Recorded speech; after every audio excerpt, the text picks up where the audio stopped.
When I was a little super dedicated Scientology staff member back in 1993, 4, 5, and 6, doing a training program that David Miscavige was running,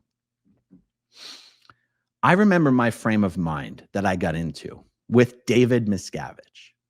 David Miscavige was reinventing how Scientology auditor training was done. And what he was doing, technically speaking, would have gotten anyone else declared a suppressive person. It was against everything L. Ron Hubbard ever said. Now, I didn't think that at the time, but it was. And there was a lot of old timers, people who'd been trained under L. Ron Hubbard and everything, who said, this is not okay. This is not right. This is wrong and this is wrong. Now, as a good little dedicated Scientology staff member who thought David Miscavige was the be-all, end-all, was the greatest, the most wonderfulest, everything, I remember thinking to myself, it can't be wrong because David Miscavige is the boss. By definition, he can't be wrong. He's the leader. If he says this is right, that means it's right, no matter what, because he's the boss. And if you don't like it, get the F out of here. Nobody needs you if you're going to be in the way. And I remember, guys, I was 13, 14, 15 years old at this time. I didn't know L. Ron Hubbard. I didn't work with L. Ron Hubbard. All I knew was David Miscavige. And I was just reflecting on the fact that that's a particular mindset. That's a particular way of thinking. It's a particular way of viewing authority in this absolute kind of way where the leader can't be wrong. Now, I say those words and I'm like, yeah, that's what a cult member would say. The leader can't be wrong. And I'm mentioning this because it's a way of thinking that I was accustomed to and also very much aided my survival. That thinking was actually key to succeeding in that environment. And whereas I didn't feel any cognitive dissonance at that, I mean, it didn't, I was totally comfortable thinking that way. It's not like I had to struggle. It wasn't like, oh no, I have to force myself to agree with the leader. No, I really, really, really agreed with the leader. But in retrospect, it's interesting to think that not having thought that way would have hindered my survival in that group. It would have hindered my ability to succeed and rise through the ranks of that group. And I don't mean ranks literally, but I mean ranks like the people who worked directly for David Miscavige, the RTC reps. Even though I was not a high-level Sea Org member, the RTC reps loved me.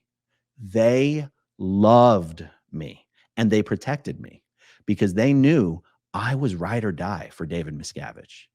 And I wish I could give you a whole bunch of examples to show how this was the case. But if Louis Repetto is in the chat, if St. Louis Ray, what I always forget what name you're using in the chat, Lou.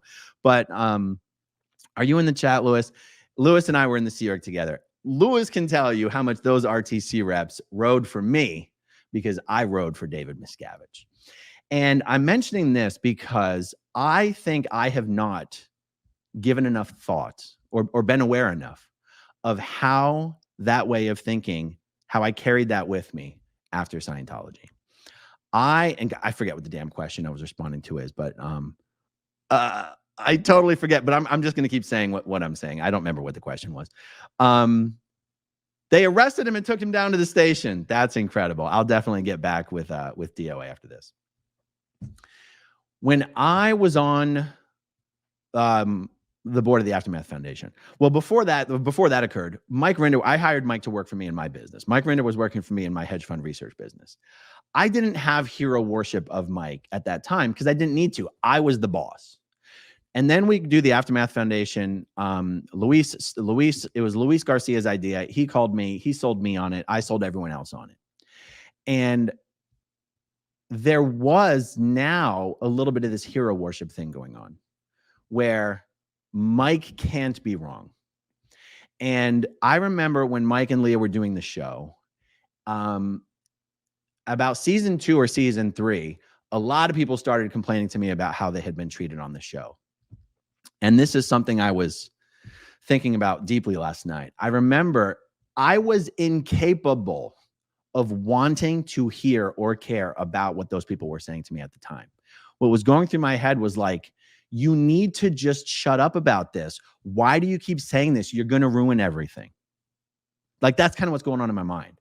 Like, what am I going to do? Go to Mike and be like, oh, this person's complaining. Like, what am I now going to do? Be the bearer of bad news? Be like the courier of all complaints? Like, I don't need to hear about how you're upset you were treated this way or that way. And when I was talking with Jen about this, it was just dawning on me, like, what kind of mindset was I in? Where like the humanity of the situation was removed. And all I could see was this sort of structure where like Mike and Leah are at the top of the structure. And my place at the structure is somehow underneath them. And somehow my position in the structure is dependent on being connected to them and having people that I care about, like friends that I care about, who in any other normal circumstances, I would have deeply cared for what they had to say. So I'm in the structure where they come to me and all I can think is, why do you guys have to be making waves like this? Why do you guys have to be complaining? Why do you guys have to be upset about this? Why can't you just go with the flow? You're going to mess it all up. And in retrospect, I'm like, mess what up? What were we all doing if it wasn't caring about each other's humanity? What was my mindset that I thought it wasn't even possible to go to Mike, much less Leah, and be like, hey, we got some real problems here. And what's interesting is that my good friend Nathan Rich, who a lot of you guys will know, I did tons of interviews with him on my channel. I visited him in China a couple times. Nathan Rich and his girlfriend came to Clearwater to visit one time. And I was really excited to take Nathan and his girlfriend over to Mike's house to visit him. And afterwards, like way afterwards, because he didn't want to say it to me at that time, he actually said to me, Mike is not your friend. I was like, why would you say that? He's like, you can't see it? He's like, you can't. He's like, that guy doesn't even like you. I'm like, what? Why would you? That's not true. And it was one of these things where I couldn't have what he was saying. I couldn't accept it. I didn't want to accept it. I visited him. He and I went to Japan one time. I remember we were walking the streets of Japan in a hurricane, having a conversation about Mike Rinder and Leah Remini and the TV show and the foundation. He's like, I can't believe you don't see it. Those guys are not your friends. And you go to bat for these guys. And I almost had I'd almost completely buried these conversations I had with Nathan, because I was like, this information is threatening my survival. Isn't that weird? You go, what survival? Survival in what terms? In this weird hierarchy that I had in my mind, very similar to like in Scientology. You either are on board with David Miscavige or you're not, and you get the hell out of there. And in the world of former Scientology, I had this idea. You're either on board with Mike Rinder and Leah Remini or you're not, and get the hell out of here. Except that's not the way the real world works. And like I said, guys, I absolutely forget what the question I was even responding to was. But damn it, what was it, guys? Does anybody remember? Marilyn, do you remember? I think I unstarted already, but how did I lose it? That's okay. Moving on. That was my episode of Deep Thoughts with AA Run. Okay. Peg Wardo, did you see Rabbits live today? I did see Rabbits live today. I did. And I thought it was great.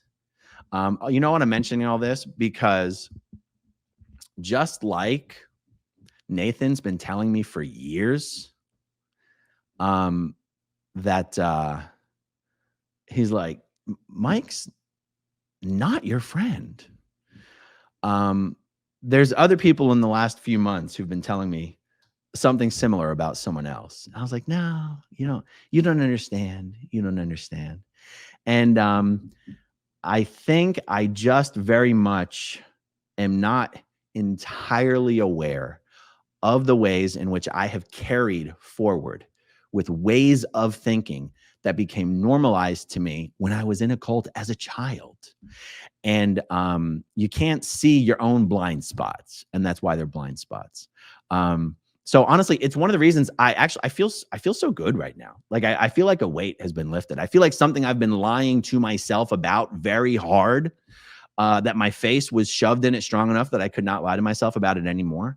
And I'm not lying to myself about it anymore. So that feels good. Now, of course, that will put me into a false sense of security that I no longer have said blind spot. And then that'll make it more likely to happen in the future. And we will repeat the cycle, I'm sure. But at least for now, for today, maybe for this week, things are pretty good. Okay, if you want to see my rock and roll songs, click right on this guitar. And if you want to see a different one of my videos,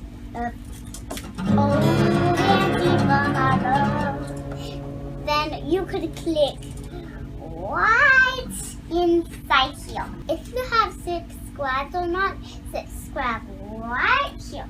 Bye.